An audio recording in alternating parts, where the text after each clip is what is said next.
In a world where January is supposed to be boring, one staple of the holidays refuses to end. The great deals at Verizon. The joy just keeps on coming. Right now, you can save on 4 new phones and 4 lines. Critics agree it's the deal that keeps on giving. Come into Verizon and save on 4 new phones and 4 lines on unlimited welcome. Additional terms apply. See Verizon.com for details. Here at Blue Apron, we know exactly how hectic school nights can be. That's why we created Assemble and Bake. Delicious one-pan meals that make family dinner simple. Just assemble the pre-chopped ingredients and put the pan in the oven to bake. Then you're free to help out with that last-minute diorama. Shop Assemble and Bake at BlueApron.com. Get 50% off your first 2 orders with code APRON50. Terms and conditions apply. Visit BlueApron.com/terms for more.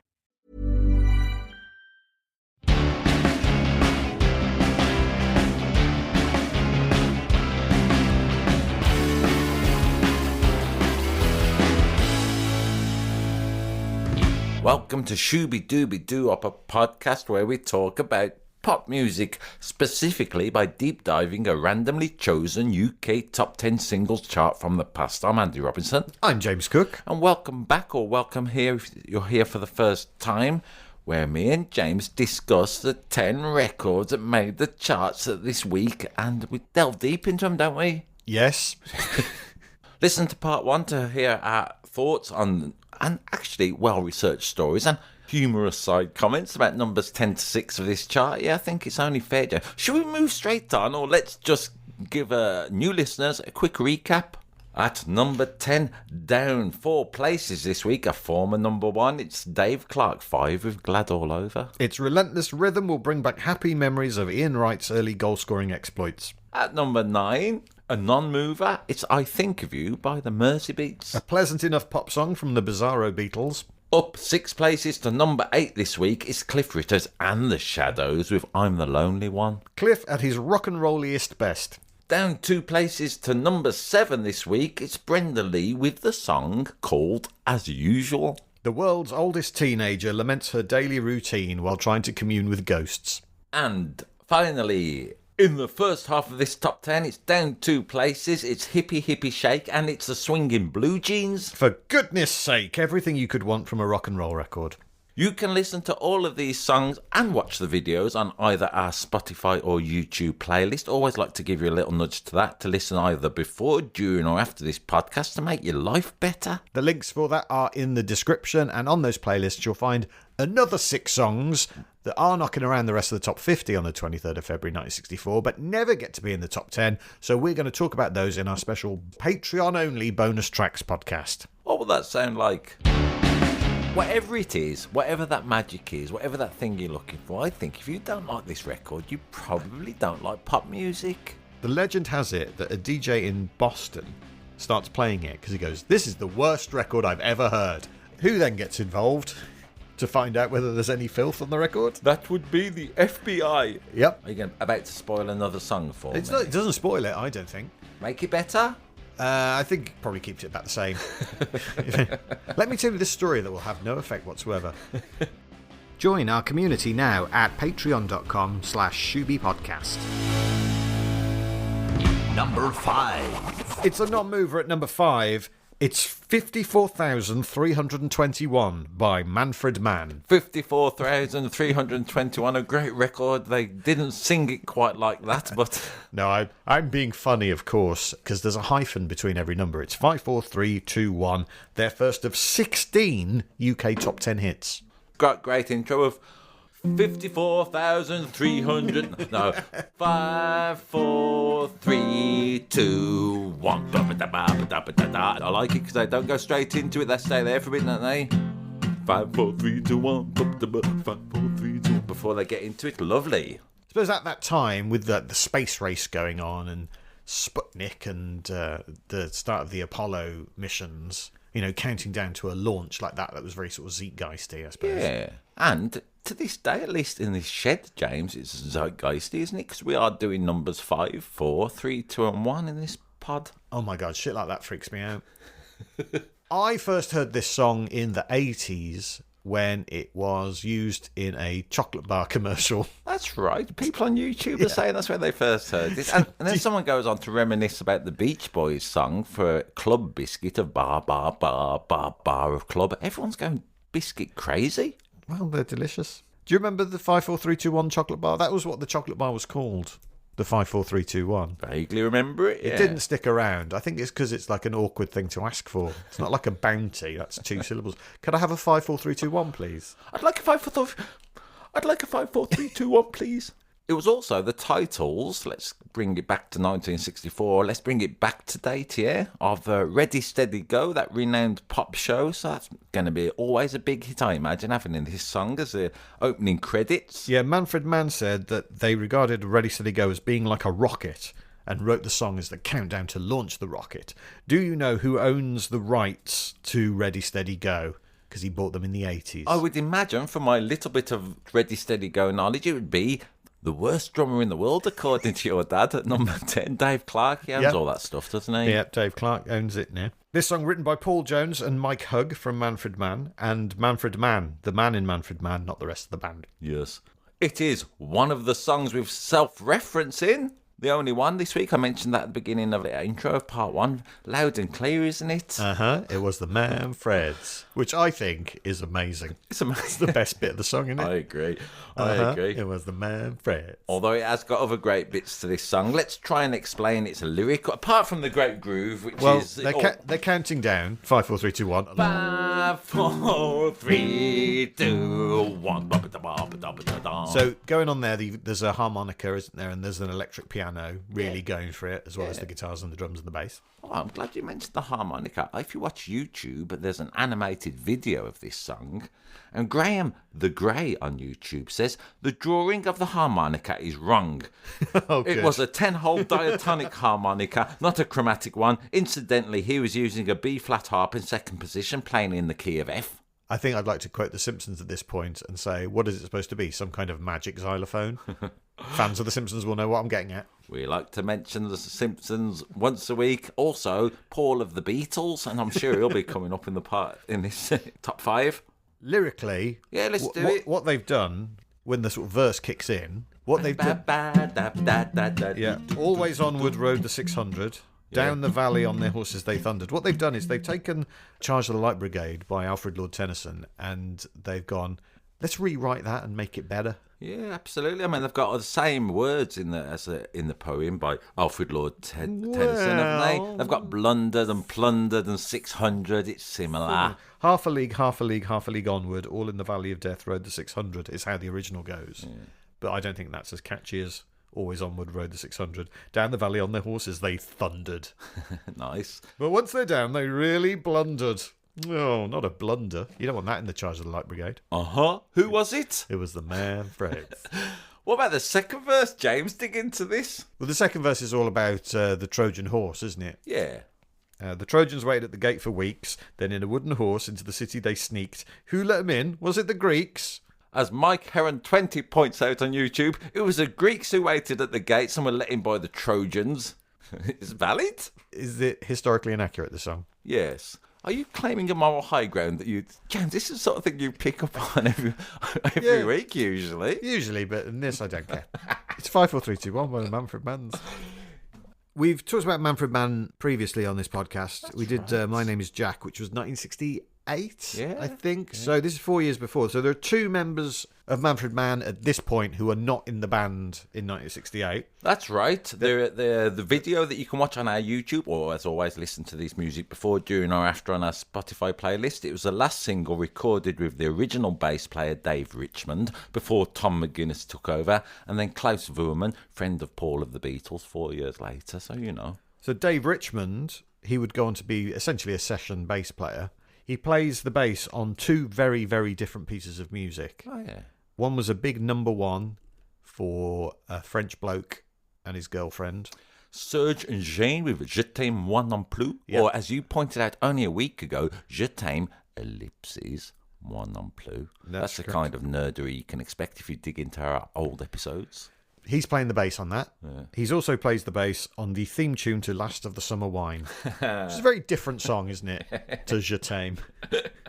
I don't know. The way Nora looks at them three fellas, I always imagine some weird foursome going on later. In a bath going down a hill. Yeah. Funnily enough, that never actually happened in Last of the Summer Wine until Vic and Bob and Matt Lucas parodied it in an advert. What never happened? Last of the Summer Wine going down the hill in a bathtub, which is the stereotype of a plot. But I remember it happening in Last of the Summer Wine, don't I? Well, what happened was... This is what you messing Vic with and Bob my did a mind? parody of it where Yeah. they were going downhill in a bathtub, and then after that, Last of the Summer Wine put a plot in. Oh, really? Yeah. Nice. So they thought, well, that's what people think it is anyway. Okay, great. That's good, isn't it? The other person who's in Manfred Mann at this point, who's not in it later, is the singer Paul Jones, born Paul Pond. He was asked to join the Rolling Stones, but turned them down, apparently. That's right, I learned that on YouTube. Is that a fact? Apparently so. He would be the original Juan Perón on the Evita concept album. That's the second mention of the Evita concept album. Check out part 1 for the other one. He would do musical theatre, host radio shows, and the TV show Beat the Teacher in the 80s. Yeah. It's a great quiz show. Okay. I was just the right age for it, so you were probably in your late 40s at that point. Fuck off. And we mentioned the harmonica playing in this That's song. right. Paul Jones, he's fantastic. I've seen Paul Jones live in the blues band several times. He's a brilliant harmonica player. Well, And maybe the poshest man. I kind of like the little disparity between Paul Jones getting down and earthy with the blues and then sounding like he's what poshy. well, it's not just you who thinks he's a great harmonica player. Go on. The National Harmonica League awarded him Harmonica Player of the Year in 2010, 2011 and 2012. I can believe it. It's brilliant. For those 3 years, he was untouchable on the harmonica. It's got loads of harmonica on this record. Did you watch the video on Shindig, a performance from that this week? Oh, on no, I haven't YouTube? seen that. All Manfred Mann, as I mentioned in part 1 with a lot of the bands, all wearing suits, but this time they have polo necks underneath rather than a shirt and a tie. Disgraceful behaviour. Sort yourself out, Manfred. However, this might be one of my favourite ever comments on YouTube. Like I say, under the video from Shindig, watching it, it shows Manfred Mann, the band, performing this song, yeah? Mm-hmm. But Paul Jones is featured heavily in the video.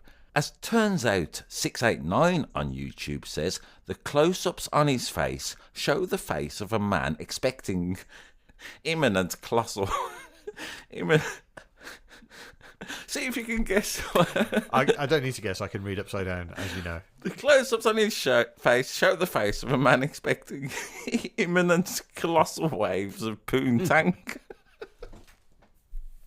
That's weird to comment, Well, isn't it? fascinating to know what facial expression that is. Quite. Do you think you can do it?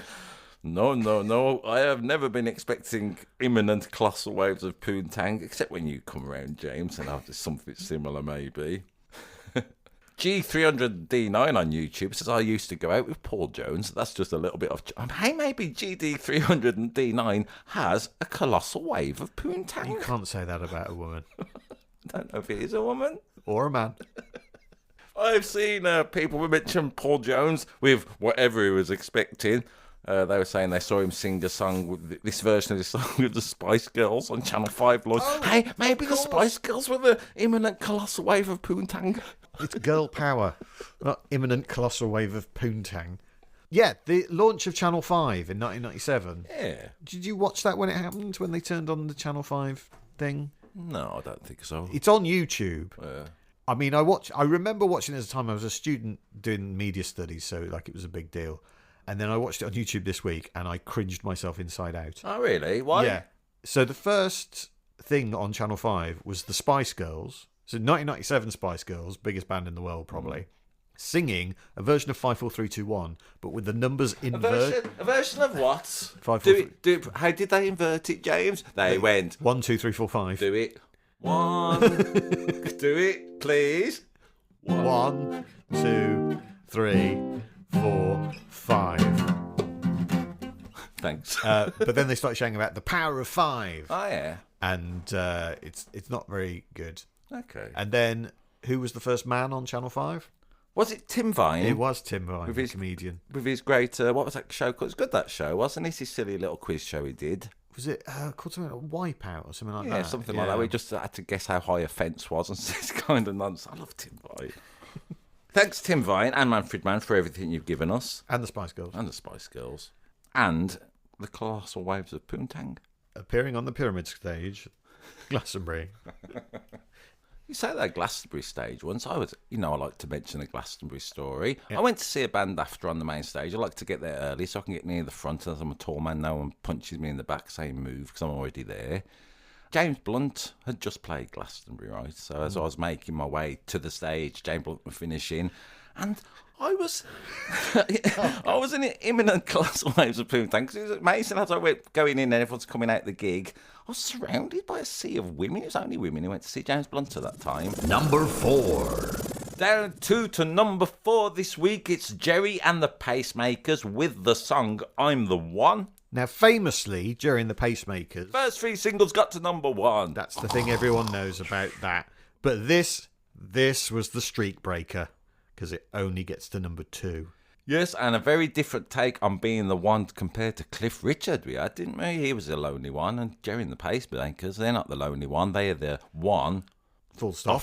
Offering lots of nonsense, really. Lots of nonsense? Well, he's offering whoever the song is addressed to be the one who cares about you, to be by your side, who needs your love so much. It's another song of in modern internet language. The simp. It's a desperate man, isn't it? Offering his love. That's quite a cynical read of the song. Yeah, I was just being stupid. My apologies, Jerry and the Pacemakers. They'd never get so high in the charts again, and by the end of 1965, they were done. But they do have time to make a movie. Yeah. What's that called? Ferry Cross the Mersey or that's something? Right. IMDb rating 6.7, which is pretty good. Pretty good these days. Well done. The group's original name was Jerry Marsden and the Mars Bars. But why do you think that came into trouble? Because they're called Mars Bars, I'm guessing. Yeah, that's right. Producers of the Chocolate Mars Bar complained. And yet, Manfred Mann can get away with 5-4... because the chocolate bar came afterwards. Yeah, but Manfred Mann didn't sue them, did they? They didn't do what the old Mars Bar did. They said, help yourself to those numbers. Well, because they could go put our song in the advert. Of course. Get a nice little kickback. That's how you do it, Jerry. I getcha. Jerry's Pacemakers are still touring, but all the original members are no longer with us. I was reading various names. I must admit, when I think about Jerry and the Pacemakers, I thought, I don't know who the Pacemakers are. I learned that Les Chadwick was on bass, Les McGuire was on piano. These are all from YouTube comments. And I also read that some fella called Freddie Marsden is on the drums. That's right. Related? That's Jerry's brother. He was the drummer, so in many ways he was the pacemaker of the Pacemakers. He would go on to work for British Telecom and open a driving school called Pacemakers in Formby. Bass player Les Chadwick moved to Australia and pianist Les McGuire joined the Navy. Also, I'm obliged to tell you that Jerry and the Pacemakers, another one of the acts this week who appear in the Epstein files. Brian Epstein, to clarify. The manager. And this is produced by George Martin as well, so you've got the Beatles' back room working on the song, and like the Beatles, this song is written by the group. Well, written by Jerry Marsden. Okay. Jerry, who came from the Dingle area of Liverpool, along with Ringo Starr and Billy Fury. I'm going to say, James, we talked a little bit about, what band was it earlier? You said didn't look as good as the others in part one. The Mersey Beats. Yeah, I'm going to say Jerry and the Pacemakers, part of the reason, maybe, they only had 3 number 1 singles and everyone saw them and they lost popularity a little bit, is because they've got really crap haircuts. Yeah, Jerry Marsden's hair looks too small for his head. They're all slightly weirdly coiffured, aren't they, in this? Nonetheless, that's part of pop music too. Hey, another band where they're all wearing suits. Listen to part 1 for that setup. What's the most notable thing about this song? Tell me yours. What is it? It's the honky-tonk piano bit at the end of the line, isn't it? Ding, ding, ding. That bit. This is a beauty, James, isn't it? Of us listening to these songs repeatedly, because some of them begin to work their way under their skin. You get an expectation set. The first time I heard this song, James, I thought, they haven't finished writing it. I'm going to say it's quite an Everly Brothers intro. Yeah, that kind of thing. Nice.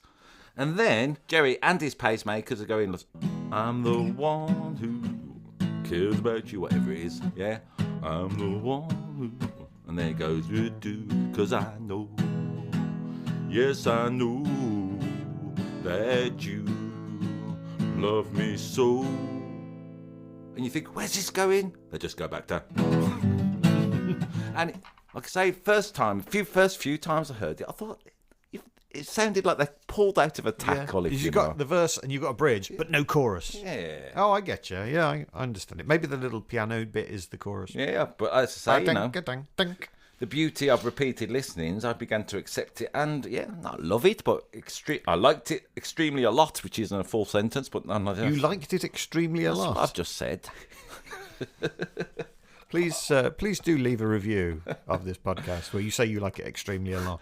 That'd be good, wouldn't it? It would. We always Make like us to. laugh. We don't get as many reviews as we like, so if you're listening to this, why not say I liked it extremely a lot? 5 stars.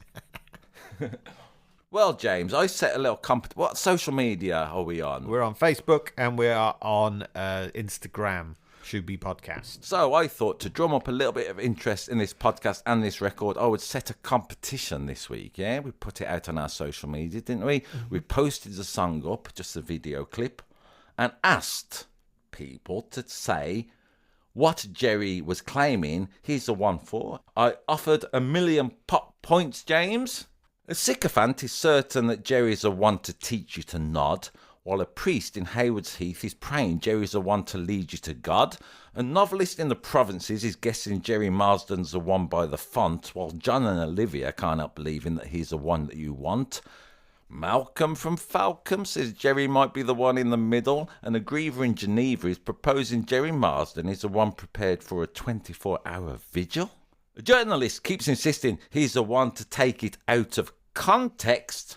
And finally, a manufacturer of tissues who suffers from mental health issues is certain Jerry Marsden's the one you shall kneel down in front of and pray for forgiveness, for unfortunately along the way Jerry may have developed some kind of God complex.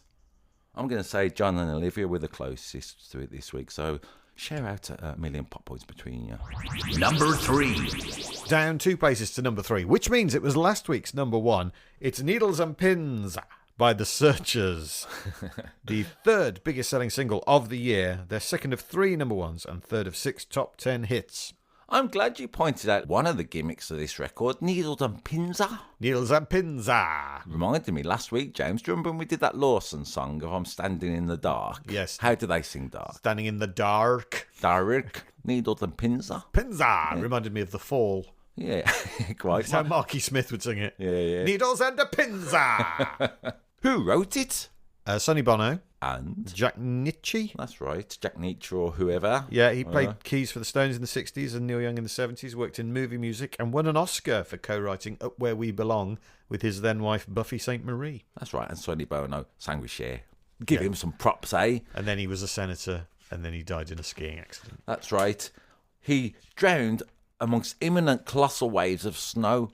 Jackie DeShannon also claims that she helped write it, but she has no official credit, although she did originally record the song and get to number 1 in Canada. Yes, and she went on to write When You Walk in the Room, which is another big hit by The Searchers, so, Jackie DeShannon's presence is nearby. The Searchers, yet another band from Liverpool. Wearing suits. Check it out on YouTube. But this time produced by Tony Hatch, not George Martin. Tony Hatch. Our good friend Tony Hatch. Yeah. I read something about this song this week that has changed how I listen to it, because now I can hear something in the song that I couldn't hear before, and it's the only thing I could hear. I'm excited to hear this. What is it? Do you know what this is? No. I don't want to tell you because I don't want to spoil the song.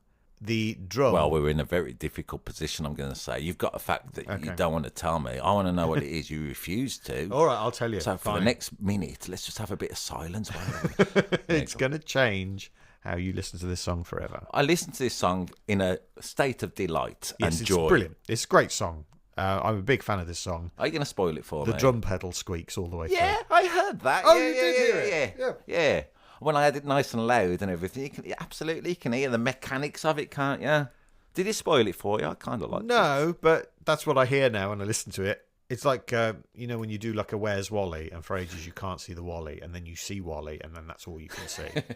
It's like that. There's a lot of love in YouTube comments for the drummer with the squeaky bass drum pedal, Chris Curtis. Someone says my mum worked with him in the tax office in Bootle, and also, despite him having a substandard kit, he was behind Deep Purple. Do you know this? Yeah, I saw something. I knew he worked in the tax office, and he wasn't in Deep Purple, but he kind of started them. He introduced John Lord to Richie Blackmore. I learnt later on down the Below the Line.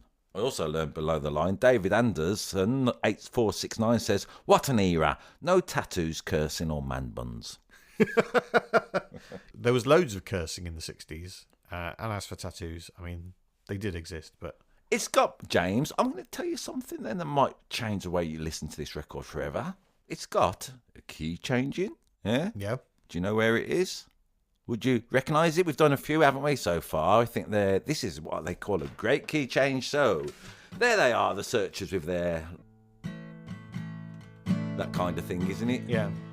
And it's very simple, you know, I saw her yesterday, copyright, I saw her place, it was a place, lovely, as you imagine, and I knew I had to. But then the beautiful bridge goes, yeah? So remember that, James, that's where we are, home in A, yeah? Then the bridge goes, how can I stop and tell myself I'm wrong, so wrong, yeah?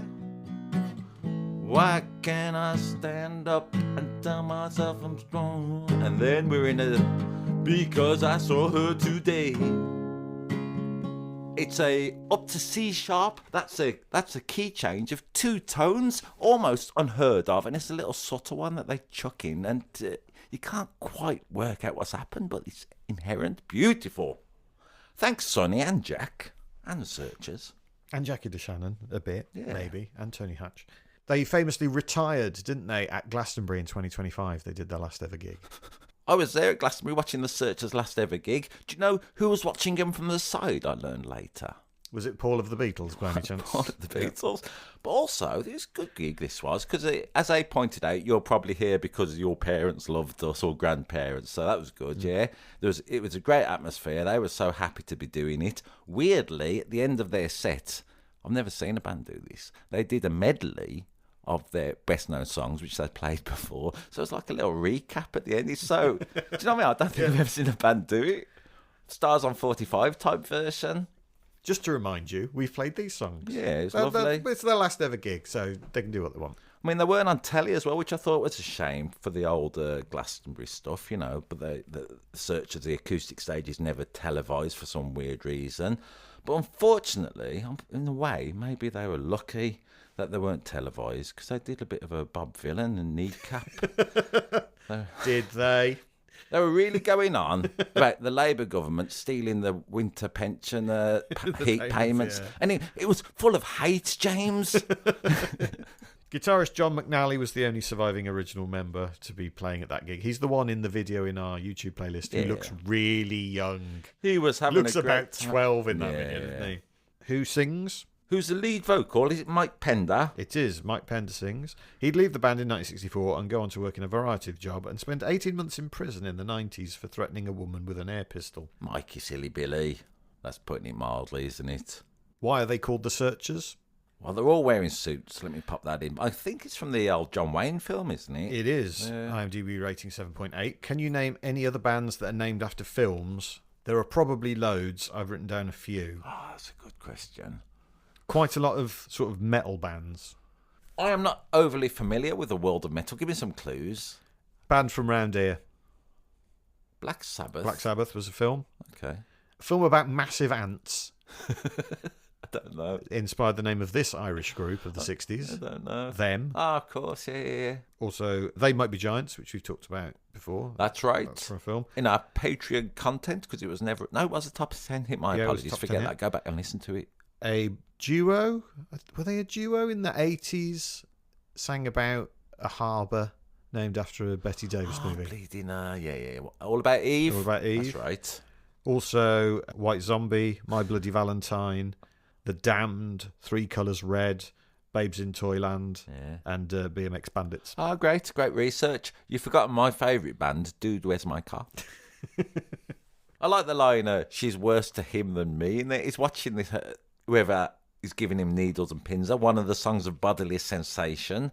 And it's not straightforward, is it, this song? It isn't, and the clue's in the title that it's not going to be straightforward, because the phrase isn't needles and pins. Absolutely. It's pins and needles. They've swapped it round. They swapped it around. And that's how you make a pop song. So what we're going to do is we're going to do a pop song called Chips and Fish. You never know to do this. All right, let's pinch the Searchers' musical inspiration. Don't do that, so let's try a different one. Yeah, similar. You know I went it today. I went to the beautiful fish bar. I wish I had, you know, the things they have in the fish and chip shops, the big silver counters. Yeah. I'd like one of them in my kitchen, just to rest against in the winter months. You know what I mean? You don't see them in people's household daily chores, do you? No, you don't. No. Please subscribe to Patreon and fulfill my dream of getting a big chip shop silver container in my living room. You just move into a chip shop. It'd probably be easier. Number 2. Up 8 to number 2, but it's going to be a future number 1. It's Anyone Who Had a Heart by Cilla Black, one of the acts wearing a dress I mentioned in the intro. Another artist from Liverpool. Another artist on the Epstein Files. Brian Epstein. The 4th biggest selling single of the year. So we've had 3 of the top 4 songs in 1964 in this chart. It's pretty good going. It is the biggest selling single by a female artist in the 60s. So I read on YouTube, someone said still the biggest selling female vocalist. I can't believe don't think that. that's true. So it's people from the 60s, isn't it? Her first of 2 number 1s and 11 top 10 hits. It was the first UK chart topper by a solo female artist since who? I do not know. Give me a clue, give me a clue, give me a clue. We've talked about her on this podcast twice before, but not this song. I don't know. Go on. Walking Back to Happiness. Oh, Helen Shapiro. Helen Shapiro. Oh. So 3 years earlier. It's been 3 years since a solo female artist has been to number 1. Helen Shapiro was never on the Epstein Island. I mean, legally, that's perfectly fine for you to say. So what do we know of Cilla Black? What are our facts about Cilla Black that everyone knows? She was a coat checker girl at the Cavern. Yep. While people were going for lunchtime gigs. Listen to part 1, I think, to get into that phenomena.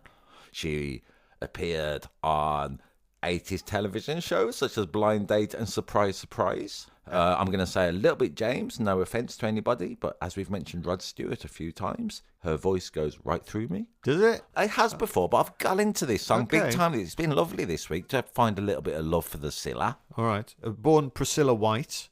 Where did the name Cilla Black come from? I don't know where the name Cilla Black came from. It was a misprint in the Mersey Beat fanzine. They mistakenly called her Cilla Black. Really? And she just went, oh, I'll be that then. That'll do.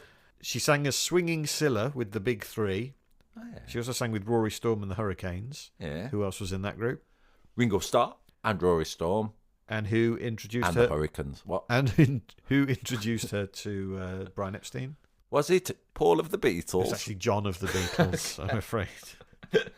I'm going to say, James, if you listen to this, we always like to give people a nudge back to the source of this material. I'm going to say this week, it's the Bohemian Rhapsody of this week's top 10, going on for a massive 2 minutes and 51 seconds. Blimey, it goes on a ways.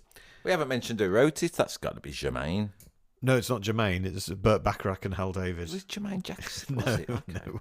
It's a great title, isn't it? Yeah. It makes you, if you just read the title, you think, what's that song about? Anyone Who Had a Heart. Well, that's everyone apart from the Tin Man from Wizard of Oz. Yeah.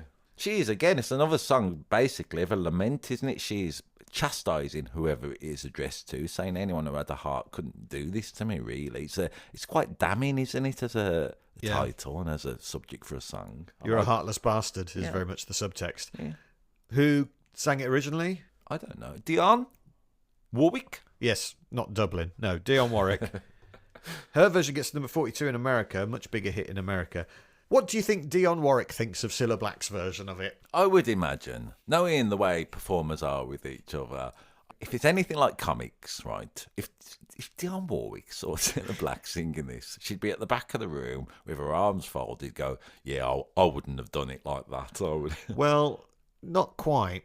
Go on. She was not a fan because she thought it was too much of a facsimile of her own version. Yeah. So right. it wasn't that I wouldn't have done it like that. It was that, hang on, I did it exactly like that. Although it isn't exactly the same. It is different. Dionne Warwick said, I introduced the song at the Olympia Theatre in Paris. In the audience was Paul from the Beatles. Yeah. She doesn't say that. She says Paul McCartney and Brian Epstein. On an island. Who rushed back to England and recorded a little girl whose name was Cilla Black. Cilla Black said, Dionne was dead choked and she's never forgiven me for this to this day. On the YouTube comments, loads of people, like I say, I've had a little rethink this week. I lazily thought, I don't like Cilla Black's voice yet. On the video clip especially, you hear all kinds of things you never heard in her voice. Everyone on YouTube is going on about this notion of Cilla Black's authenticity. It's a nebulous idea at the best of times, but loads of people were loving this about their vocal rendition. In what way? I don't know, really. I mean, I never understand what authenticity means. And when people say it's authentic, I'm always a bit, huh? What exactly do you mean? Well, with Cilla Black's voice, she has the quiet bit of her voice that's quite sweet. And then she has the loud bit, which is a bit more like that. Is that what goes through you? A few people on YouTube are saying the transitions from head to chest voice, which is a singing term, so I guess that, but I think you did a great job of explaining. Yeah, I don't know. It reminded the voice just made me slightly itchy when I've heard her voice. My apologies, Cilla. That sort of two-tone quality to it reminds me of Margaret Thatcher, who, like, in interviews would like have a very kind of voice, but when she was shouting in the comments, that always reminded me of Cilla Black. Right. And Cilla Black was a massive fan of Margaret Thatcher, so yeah. I'm glad you mentioned this. I was thinking, what can I say about Cilla Black? I thought, well, she was a Tory, wasn't she? Which in the time was like being from Liverpool as well. Even the worst than Cliff admitting is a godmother, in it, a Tory. And then I thought about all these people. Like those days, a Tory was bad. Then I've thought about like sort of Morrissey recently with his affiliations, let's say. Eric Clapton's, of course, annoyed people. Kanye West, of course, let's say, he's gone into stuff.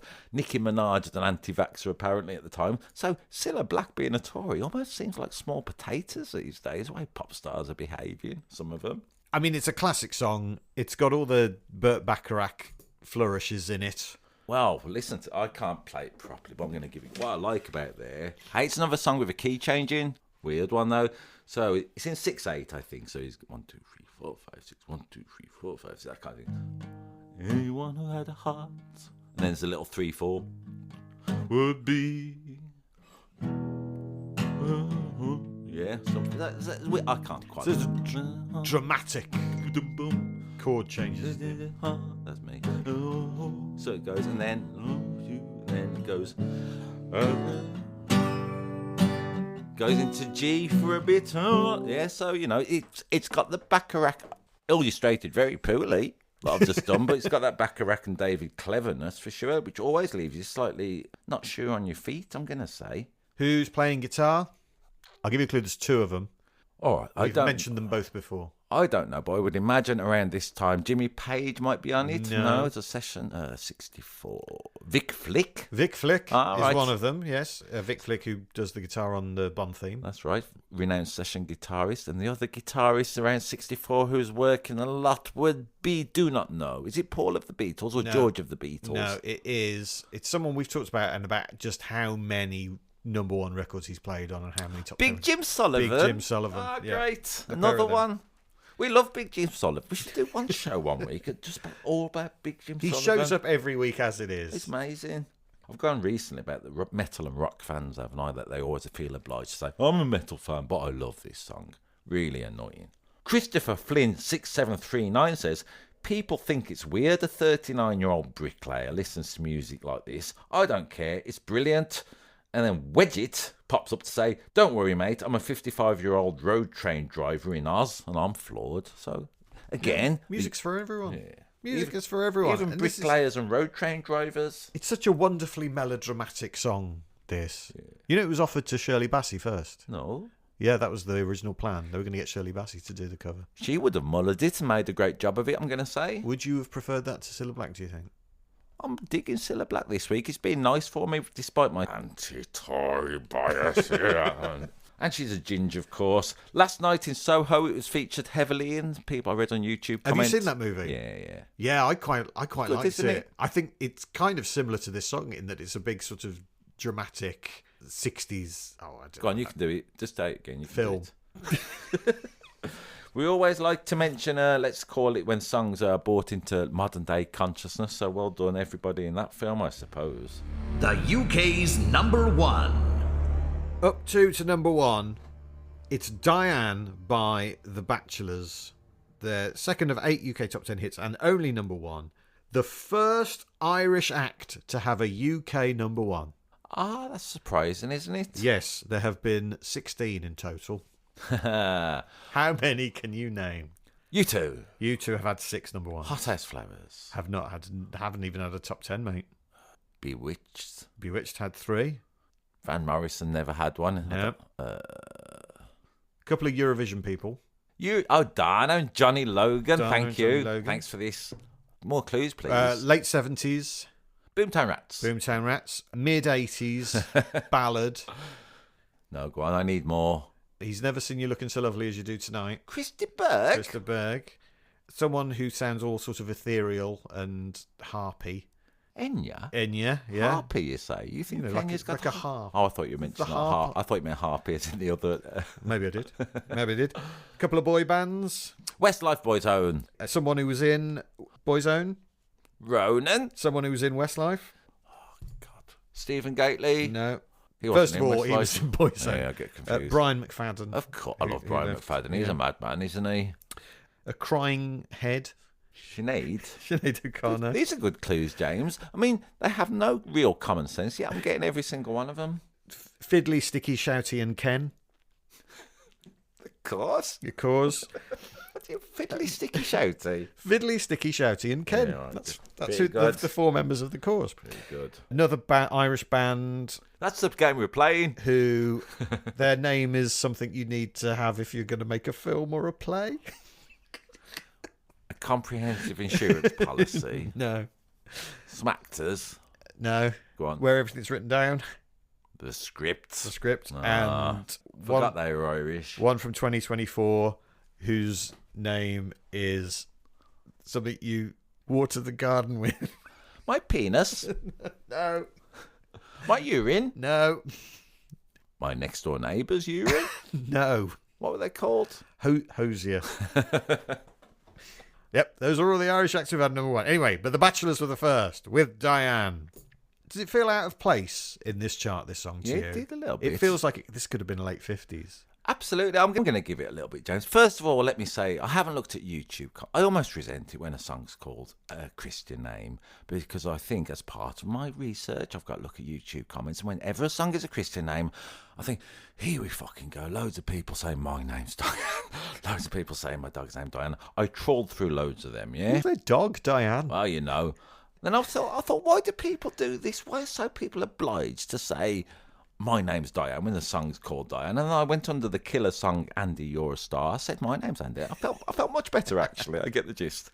You'd hate the Bachelors' back catalogue then, because they had hits with Diane, Charmaine, Ramona and Marie. Yes, I saw it. I liked it, yeah. Just hedging the bets, are they? I'm dreading it a little bit. No but wonder yeah, they're Bachelors. What I liked about the Bachelors is my perception of them, having never really heard them, I must admit, but I thought they were a bit of a sort of square Irish folk band. And yet, the vocal harmonies, as you say, very 50s, a bit doo-wop, a bit R&B even. I detected a black sensibility, if you know what I mean, black music in the harmonies of the... I don't think they were all as Irish and clean as you might imagine. They've got some great choices in their intervals. Well, to quote Roddy Doyle, the Irish are the blacks of Europe. Yeah, all right.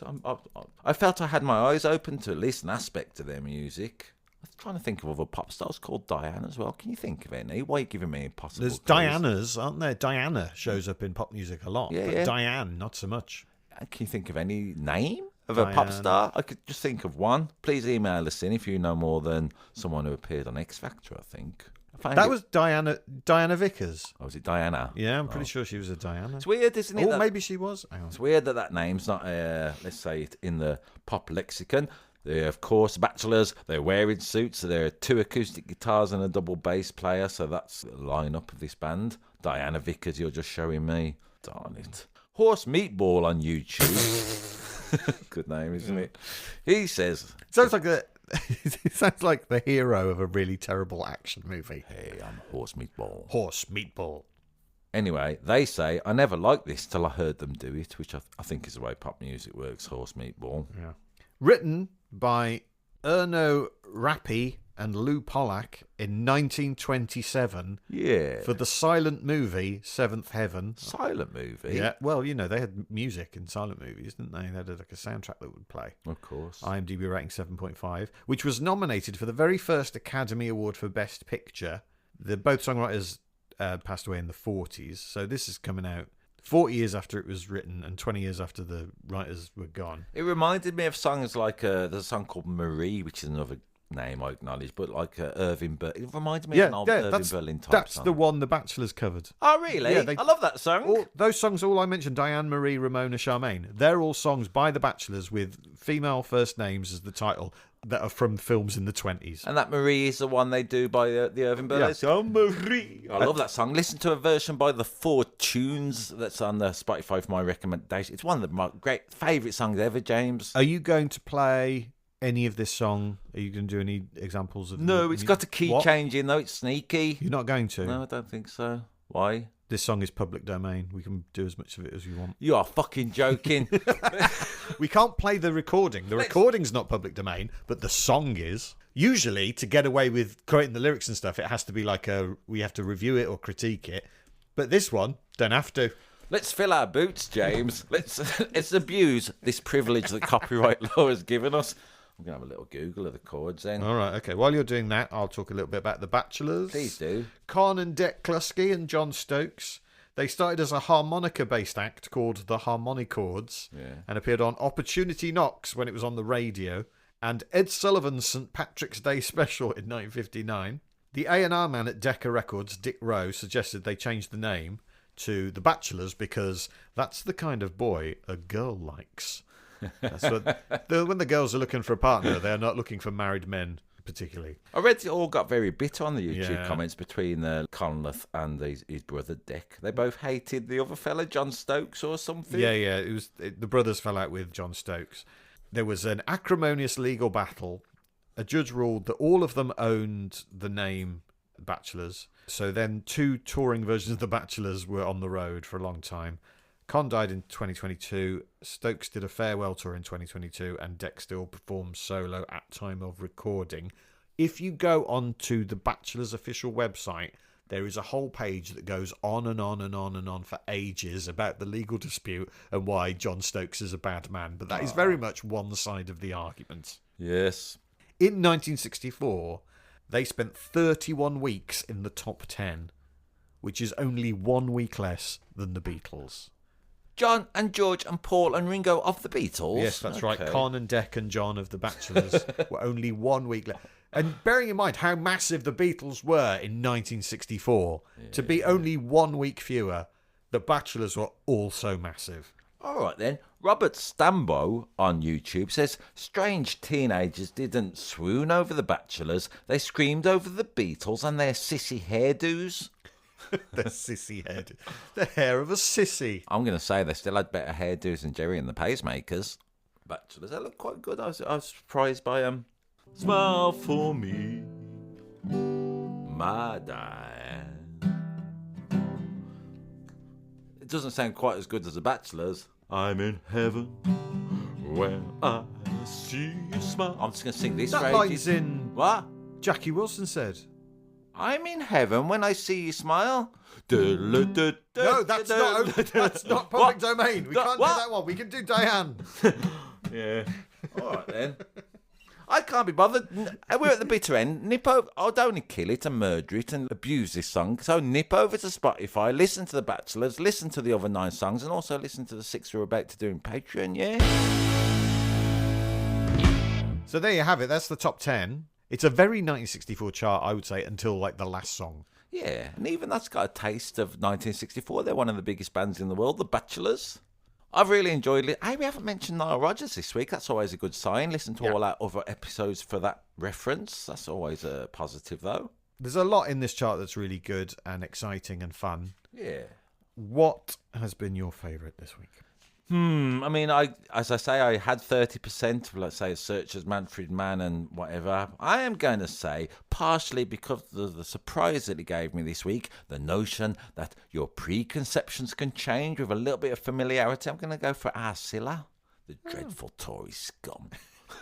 I don't mean that. That's, Who about you, James? Who are you going to put your cross in the box next to on this election? I think my favourite one for re-listening to anyway is Needles and Pins by the Searchers, who my dad was a big fan of, by the way, and who my dad is a big fan of. Doesn't your dad think any of the Searchers are rubbish? No, is he not like Dave Clark, But also I'm the Lonely One by Cliff's great. Oh, yes, great. Brenda Lee's, as usual, is different. Hippie Shakes in the chart. Of course. You know. Let's do it, James. There are no bad songs in this week's top 10 from 1964. I'm happy to go along with that. Yeah, why not? That's great. And there's yet more to come in our special bonus tracks episode available for our Patreon backers, the people who very generously bung us a few quid every month to keep this podcast going. In return, we give them more stuff. If you want to jump on that, just go to patreon.com/ShoobyPodcast.